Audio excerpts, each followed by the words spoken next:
오늘은 주기도문 강의 네 번째 시간인데요. 우리 예수님께서는 하늘에 계신 우리 아버지여 이름이 거룩히 여김을 받으시오며 그 다음으로 나라가 임하옵시며 라고 간구하라고 가르쳐 주셨습니다. 여기서의 나라는 물론 하나님의 나라를 의미합니다. 그렇다면 예수님의 의도는 우리가 기도할 때 하나님의 나라가 임하기를 간구해야 한다는 것이죠. 자, 그러면 하나님 나라가 임하기를 간구한다는 것은 어떤 의미일까요?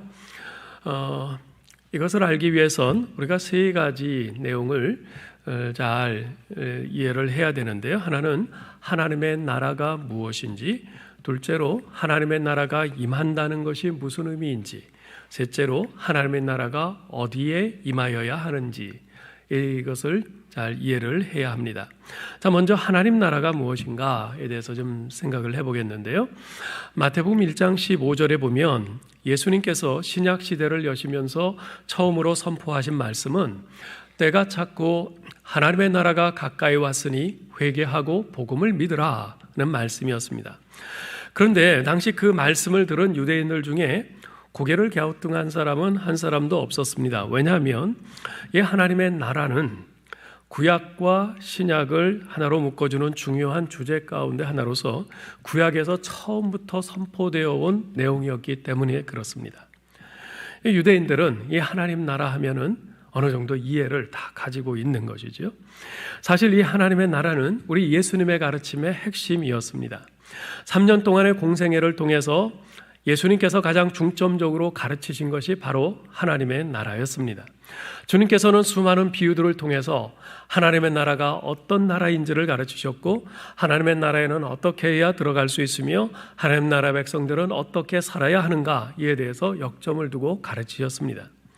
또한 사도행전 1장 3절에 보면 예수님께서 부활하신 후 40일 동안 지상에 계시면서 제자들에게 가르치신 내용도 바로 하나님의 나라였습니다. 자, 그러면 과연 하나님의 나라란 무엇입니까?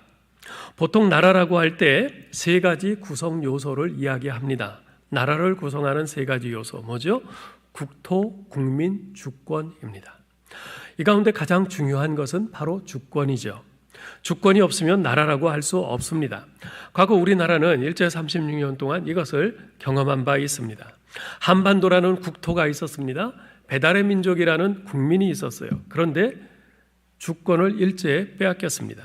그래서 송기정 선수가 베를린 올림픽 마라톤 경기에서 금메달을 땄지만 가슴에 일장기를 달고 뛸 수밖에 없었고 결국 그 금메달은 일본이 딴 것으로 전 세계에 알려졌죠. 얼마나 가슴 아프고 한이 맺히는 일이었는지 모릅니다. 여러분, 주권이 있어야 비로소 나라라고 할 수 있습니다. 하나님의 나라에서도 마찬가지입니다. 하나님의 나라에도 장소적인 개념이 있습니다. 천국이라고 하는 것이 바로 그것입니다. 그러나 그것은 우리가 현재 눈으로 보는 것과 같은 3차원적인 공간 개념과는 다른 것입니다.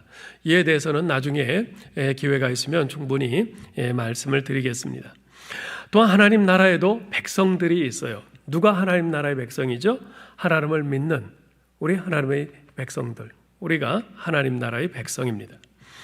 자, 그러나 하나님 나라에서 가장 중요한 것은 바로 주권입니다. 이 주권을 달리 표현하면 통치권이라고 할 수 있어요. 즉 누가 다스리느냐는 것이죠. 하나님의 나라는 바로 하나님께서 통치하시는 나라입니다. 하나님께서 왕 되시고 주인 되셔서 다스리는 나라입니다. 따라서 나라가 임하옵시며 라는 간구는 곧 하나님께서 왕 되시고 주인 되셔서 다스리는 나라가 임하옵소서라는 간구인 것입니다. 자, 그렇다면 이러한 하나님의 나라가 임한다는 것은 구체적으로 어떤 의미입니까? 이 기도는 당연히 하나님의 다스림이 이 땅에 실현되게 해달라는 기도입니다. 그러나 이것은 이 땅에 유토피아가 건설되게 해달라는 기도는 아닙니다. 자, 하나님 나라가 임한다는 것, 이것을 이해하기 위해서는 몇 군데 성경 구절들을 세심히 살펴볼 필요가 있습니다. 맨 먼저 살펴볼 구절은요, 누가복음 17장 20절 21절인데요. 한 번은 바리새인들이 예수님께 질문을 합니다. 하나님의 나라가 어느 때에 임합니까? 그러자 예수님께서 이렇게 답변하셨어요. 하나님의 나라는 볼 수 있게 임하는 것이 아니요 또 여기 있다 저기 있다고도 못하리니 하나님의 나라는 너희 안에 있느니라. 무슨 말입니까? 이 세상에 속한 나라들은요 물리적인 나라들입니다. 즉 눈으로 볼 수 있는 나라죠. 우리 대한민국 눈으로 볼 수 있어요. 미국 눈으로 볼 수 있어요. 그에 반해 하나님의 나라는 영적인 나라입니다. 즉 눈으로 볼 수 없는 나라입니다. 사람들의 영혼 가운데 임하는 나라입니다. 그래서 만일 어떤 사람이 하나님의 다스림에 순종한다고 하면 그 사람에게는 이미 하나님의 나라가 임한 것입니다. 그러나 아무리 교회에 빠지지 않고 출석한다 해도 전혀 그리고 의도적으로 하나님의 다스림에 순종하지 않는다면 그 사람에게는 아직 하나님의 나라가 임하지 않은 것입니다. 두 번째 살펴볼 구절은 요한복음 3장 5절입니다. 여기서 예수님께서는 니고데모에게 말씀하시기를 사람이 물과 성령으로 거듭나지 아니하면 하나님의 나라에 들어갈 수 없느니라 라고 말씀하세요. 예수님께서는 하나님 나라를 구원과 동일시하여 말씀하고 계십니다. 즉 하나님 나라에 들어간다는 것은 곧 구원받는다는 것입니다. 그러므로 하나님의 나라가 임한다는 것은 각 사람이 구원받고 하나님의 백성이 되어 그분의 다스림을 받는 것을 의미합니다. 세 번째 살펴볼 구절은 사도행전 1장 3절로 8절인데요. 부활하신 예수님께서는 40일 동안 제자들과 함께 지내시면서 하나님의 나라에 관해서 가르쳐 주셨어요. 그러다가 승천하실 즈음에 제자들에게 너희가 며칠 안으로 성령으로 세례를 받게 될 것이다 약속을 해주셨죠. 그러자 제자들이 질문을 합니다. 주께서 이스라엘 나라를 회복하심이 이때입니까? 그러자 주님께서 이렇게 답변하세요. 때와 시기는 아버지께서 자기의 권한에 두셨으니 너희가 알 바 아니요 오직 성령이 너희에게 임하시면 너희가 권능을 받고 예루살렘과 온 유다와 사마리아와 땅끝까지 이르러 내 증인이 되리라. 무슨 말씀입니까? 하나님 나라의 복음은 이스라엘이라는 경계를 넘어서 땅끝까지 전파되어야 한다는 말씀입니다. 이러한 예수님의 말씀은 하나님의 나라와 이스라엘 나라를 동일한 것으로 생각하고 있던 전형적인 유대인인 제자들로서는 결코 이해하기 쉽지 않은 말씀이었습니다. 그러나 주님께서는 하나님의 나라는 단지 이스라엘 나라에 국한되는 것이 아니라 민족과 국경을 초월하는 인종을 초월하는 전 세계적인 나라가 될 것이라 이것을 말씀하고 계신 것입니다. 이상 살펴본 여러 구절들을 통해서 우리는 이런 결론을 내릴 수 있습니다. 하나님의 나라가 임한다는 것은 곧 각 개인이 예수 믿고 구원받아 그 영혼이 하나님의 통치를 받는 것이며 이 통치는 민족과 국가의 구분이 없이 온 세상 모든 사람에게로 확장될 것이라는 것이에요. 그래서 온 세상에 하나님의 나라가 임하는 것이죠. 자, 그러면 세 번째로 하나님의 나라가 어디에 임하기를 기도해야 하는가? 이 부분을 생각을 해봐야겠는데요. 우리는 이것을 개인적인 영역에서부터 시작해서 사회적인 영역 그리고 전 세계적인 영역으로 확장시켜 생각해 볼 필요가 있습니다. 먼저 하나님의 나라가 어디에 임하기를 기도해야 되는가? 내 안에.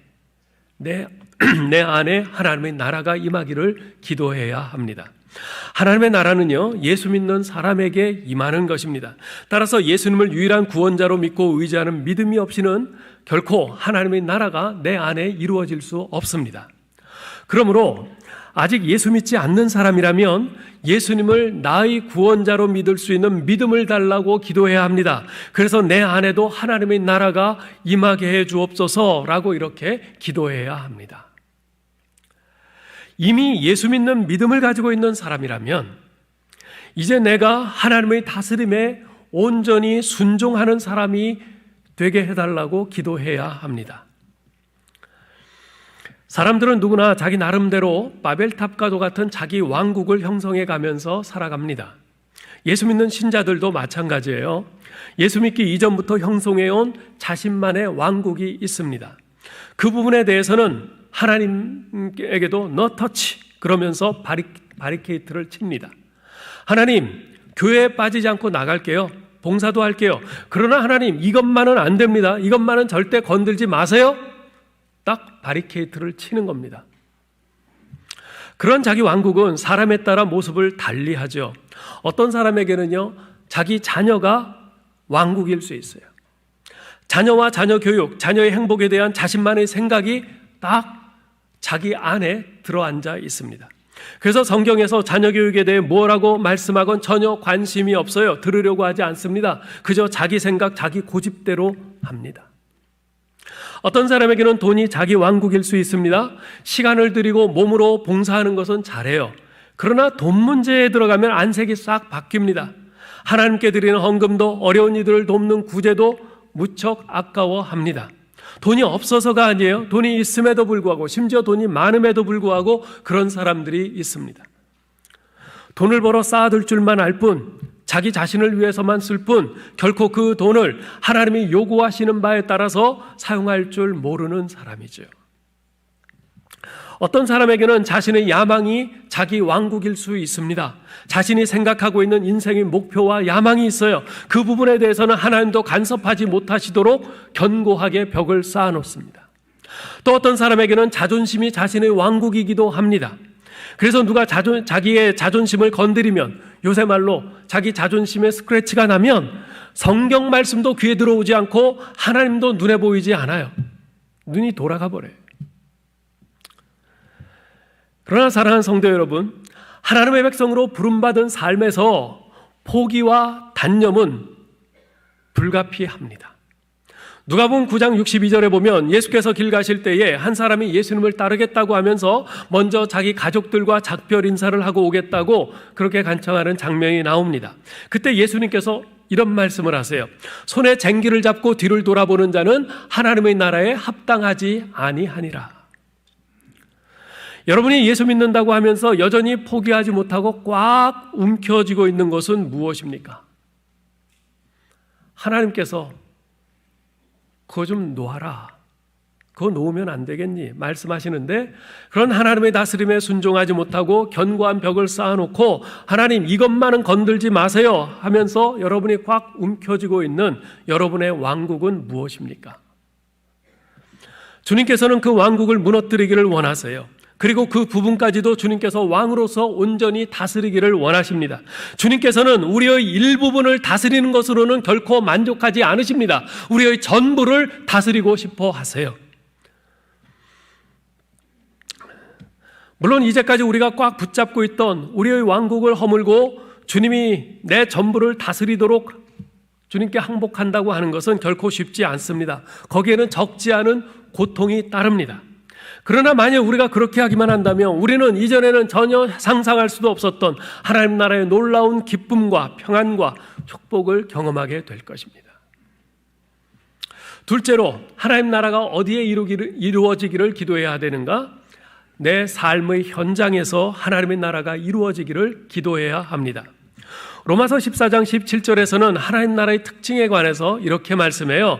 하나님 나라는 먹고 마시는 것이 아니라 의와 평강과 기쁨이라. 하나님 나라의 특징은 의와 평강과 기쁨이에요. 여러분, 예수 믿고 하나님 나라의 백성이 된 우리는요, 이미 하나님 나라의 한 부분입니다. 즉, 우리는 움직이는 하나님 나라라고 할 수가 있어요. 하나님 나라가 우리 안에 이루어졌단 말이에요. 우리가 여기저기 돌아다니잖아요. 우리는 움직이는 하나님 나라인 것이에요. 따라서 우리의 발걸음이 닿는 곳에, 우리의 생활 현장에 하나님 나라의 특징인 의와 평강과 기쁨이 이루어지도록, 임하도록 힘써야 합니다. 몇 가지 예를 들어보죠. 여러분, 사업이나 장사하시는 분들 있죠? 규모가 크건 작건 상관없어요. 여러분이 어떤 사업이나 장사를 하신다면, 그렇다면 무엇보다도 어떤 이윤을 생각하기보다도 먼저 정의롭고 정직하고 의롭고 반듯하게 사업을 하기를 힘써야 합니다. 그걸 결심해야 돼요. 그렇게 함으로써 여러분과 거래하는 사람들, 여러분에게 오는 그 손님들로 하여금 여러분의 모습을 보면서 인생에 돈보다 더 중요한 것이 있구나, 이것을 그들이 깨닫도록 해야 합니다. 이것이 내 삶의 현장에 하나님 나라가 임하게 하는 것이에요. 여러분이 직장에서 월급을 받는 셀러리맨이십니까? 직장 상사의 눈치를 보며 시간 때우듯 일하지 말고 주님께 하듯 최선을 다해서 성실하게 일하시기 바랍니다. 그렇게 함으로써 여러분과 함께 일하는 다른 사람들로 하여금 하나님 나라의 백성된 여러분을 보면서 기뻐하고 안심하고, 그래도 살만한 세상이다, 신뢰할 수 있게 해야 합니다. 사실 보면은 얼마나 많은 사람들이 그저 주변 사람들 눈치 보면서 시간만 적당히 때우고 월급 타가려고 합니까? 그런 세상에서 서로 믿지를 못해요. 그래서 직장에도 CCTV를 설치하고 일 잘 하나 제대로 하나 감시하고 다 그러잖아요. 서로 신뢰하지 못해요. 믿지 못해요. 그런데 누가 보든 안 보든 CCTV가 있든 없든 정말 내가 주님께 하듯 성실하게 충성하고 그렇게 한다면 그런 우리의 모습을 보면서 야, 그래도 아직 세상이 믿을만하구나, 살만하구나, 저 예수 믿는 사람들은 그래도 좀 신뢰할 수 있구나. 바로 거기에 내 삶의 현장에 하나님 나라가 임하는 것입니다. 여러분이 의료계에 종사하는 의사, 간호사 또는 약사이십니까?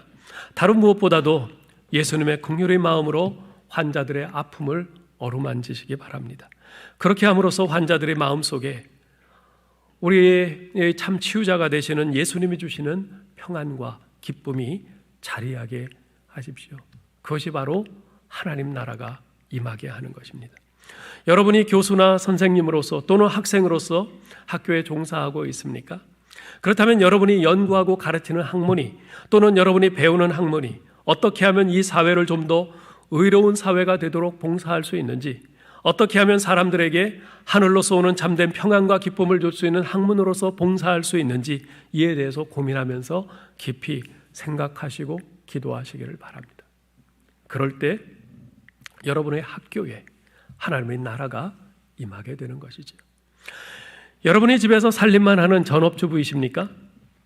그렇다면 여러분이 집안을 깨끗하고 단정하게 늘 정리정돈 해놓으시기 바랍니다. 여러분의 남편과 부모님, 자녀들을 위해서 이왕 하는 음식 좀 더 맛있게 해드리려고 노력하시기 바라요. 그래서 식구들이 집에 들어오는 것이 늘 기쁘고 평안할 수 있도록 해주세요. 이것이 여러분의 가정에 하나님 나라가 임하도록 하는 하나의 방법이에요. 뿐만 아니라 여러분이 무슨 직업을 갖고 있지 않으시다면 시간을 내서 자원봉사하는 일들에 참여를 하세요. 노숙인들에게 점심 식사를 대접하는 봉사활동에도 참여하시고요. 병상에 계신 분들 찾아보고 위로하는 일들에 열심을 내시고요. 가정살림에서 쓸 돈을 좀 절약해서 어려운 처지에 있는 사람들을 도우세요. 이것이 여러분들의 가정에 하나님의 나라가 임하게 하는 방법입니다. 그렇게 함으로써 여러분의 가정과 사회에 우리 하나님의 의와 평강과 기쁨이 샘솟듯 솟아나게 하실 수 있기를 바랍니다. 또한 우리 교회에 하나님의 나라가 온전히 이루어지도록 그렇게 기도하고 힘써야 돼요. 이 교회도 우리 삶의 현장 아니겠어요? 우리 교회에 출석하는 모든 교우들이 다 예수님을 구주로 믿고 그 영혼에 하나님의 나라가 온전히 임할 수 있도록, 또한 우리가 함께 교회 생활하면서 의와 평강과 기쁨이 풍성한 교회 생활을 함께 해나갈 수 있도록 기도를 해야 합니다. 그렇게 되기 위해서 내가 교회에서 힘쓰고 희생하고 섬겨야 될 부분이 어떤 것인지 이것을 진지하게 생각하고 또한 고민하시기 바랍니다. 특별히 오늘 직분자 선출 투표를 하게 되는데요. 이 일을 통해서도 우리 교회에 하나님 나라가 온전히 임하기를 기도해야 합니다. 어떻게 해요? 하나님께서는 이미 이 직분자에 대해서 디모데전서 3장, 사도행전 6장 등에서 직분자에 대해서 이런 직분자는 이러이러해야 된다라고 말씀하신 바 있어요. 자, 그런데 분명히 성경에 말씀하셨는데 그 말씀에 순종하려 하지 않고 나와 친분관계니 또는 이해관계니 이런 것이 있는 사람을 뽑으려고 한다면 교회에 하나님의 나라가 온전히 임하겠습니까? 그럴 수 없죠. 그러므로 성령께서 말씀하시는 대로 내 모든 이해관계를 다 접고 정말 이 사람이 우리 하나님께서 기뻐하실 사람이야. 이 사람이 정말 교회를 정말 건강하고 바르게 잘 세우고 섬길 수 있는 사람이야. 그런 사람들을 하나님 앞에서 잘 기도하면서 분별해서 세워야 하는 것입니다. 셋째로 또 어디에 하나님의 나라가 임하기를 기도해야 되는가? 복음 전파를 통해서 온 땅에 하나님의 나라가 임하기를 기도해야 합니다. 하나님의 나라가 역사 속에서 실현되기 위해서 우리가 해야 할 최선의 방법은요, 바로 복음을 전하는 것입니다. 교회 안에서만 열내고 바쁜 그런 그리스도인이 되어서는 안 됩니다. 교회 밖에서 예수 그리스도의 복음이 전파되도록 이를 위해서 더욱 바쁜 우리가 되어야 합니다. 아직 예수님을 모르는 이들에게 우리의 구세주이시며 왕이신 예수님을 전하시기 바랍니다. 그들이 예수님을 만날 때까지 여러분이 할 수 있는 모든 방법을 동원해서 그들을 섬기시기 바랍니다. 그래서 그들로 하여금 예수 믿고 섬기는 예수 그리스도를 나도 믿어보고 싶다, 이런 마음이 생길 수 있도록 최선을 다하실 수 있기를 바랍니다. 또한 세계 선교를 위해서 열심히 기도하시고 참여하시길 바라요. 선교사님들을 위해서, 그리고 선교지에 있는 그곳 사람들을 위해서 매일 기도하실 수 있기를 바랍니다. 그리고 또 하나, 단기 선교에 한 번씩은 기회가 되면 꼭 참여해서 선교지를 다녀오실 수 있기를 바랍니다. 선교지를 직접 다녀오면요, 그 다음부터는 내가 선교사님을 위해서 또 그곳에 아직 복음을 받지 못한 사람들을 위해서 기도하는 것이 달라집니다. 달라져요. 네. 자, 이렇게 해서 이 세상 땅끝까지 그리스도의 복음이 전파되고 하나님 나라가 임할 수 있도록 섬기는 여러분 되시기를 바랍니다. 이제 말씀을 맺겠습니다. 종교개혁자인 존 캘빈은 보이지 않는 하나님의 나라를 보여주는 것이 교회의 사명이다 라고 말씀했습니다. 보이지 않는 하나님의 나라를 보여주는 것이 교회의 사명이다. 그러기 위해서 우리는 직장, 가정, 학교, 심지어 우리의 돈 씀씀이에서조차 예수 그리스도께서 진정한 우리의 왕되심을 보여주는 삶을 살아야 합니다. 내 돈이라고 해서, 내 지갑에 있는 돈이라고 해서 내 마음대로 쓰는 것이 아니라 이것의 주인은 하나님이시니 하나님, 제가 어떻게 사용하길 원하십니까? 기도하면서 묻고 하나님의 뜻을 따라야 되는 것이죠. 왜냐하면 예수 그리스도께서 다시 오시기 전에 하나님의 나라가 이 세상에 나타날 수 있는 유일한 길은 천국 시민이자 하나님의 백성인 우리가 우리 하나님의 말씀에 순종하며 살아가는 그 모습을 이 땅에 드러내고 보여주는 길뿐이기 때문에 그렇습니다. 아무쪼록 오늘 말씀을 잘 기억하시면서 아직 예수 믿지 않는 분들은 하나님, 제가 예수 믿는 믿음을 가질 수 있도록 믿음 주세요.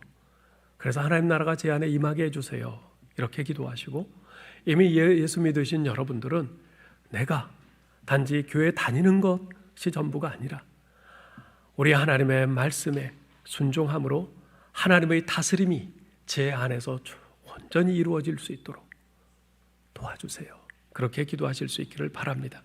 그리고 우리의 삶의 현장에서, 그리고 세상 땅끝까지 그리스도의 복음이 증거되면서 우리 하나님 나라가 임할 수 있기를 기도하시는 우리 모두 될 수 있기를 주님의 이름으로 축원합니다. 하나님 은혜를 감사합니다. 우리 주 예수 그리스도의 십자가의 보혈로 저희를 구원하시고 하나님 나라의 백성 되게 하시니 감사합니다. 이제 하나님 나라의 백성으로서 우리 하나님의 다스림을 온전히 받으면서 사는 저희들의 남은 평생이 되게 하여 주시옵소서.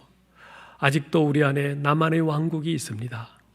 하나님, 그것을 허물 때 진정 하나님께서 약속하신 정말 의와 평강과 그 기쁨이 우리 안에 온전히 이루어지고 우리가 참 인생의 그 복을 누릴 수 있을 터인데, 주여, 우리가 계속 이 나라가 임하옵시며 이 기도를 할 때마다 내 안에 왕국이 허물어지기를 주님 앞에 간구하고 성령님의 도우심을 구하는 저희들 되게 하여 주시옵소서. 그래서 내 안에서 하나님의 나라가 온전히 이루어지고 움직이는 하나님의 나라로서 내 발걸음이 닿는 곳마다 그 삶의 현장에서 우리 하나님의 나라가 보여지고, 그래서 모든 사람들이 그러한 모습을 보고 주님 앞으로 나오게 되는 귀한 역사가 있게 하여 주시옵소서. 우리가 복음 전파와 선교에 더욱 힘쓰므로 세상 끝까지 우리 하나님 나라가 임하여 우리 하나님의 이름이 온 땅에 높아지고 하나님께서 영광 받으시는 그 귀한 역사가 세계 곳곳에서 일어날 수 있도록 도와주옵소서. 우리 주 예수 그리스도의 이름으로 기도하옵나이다. 아멘.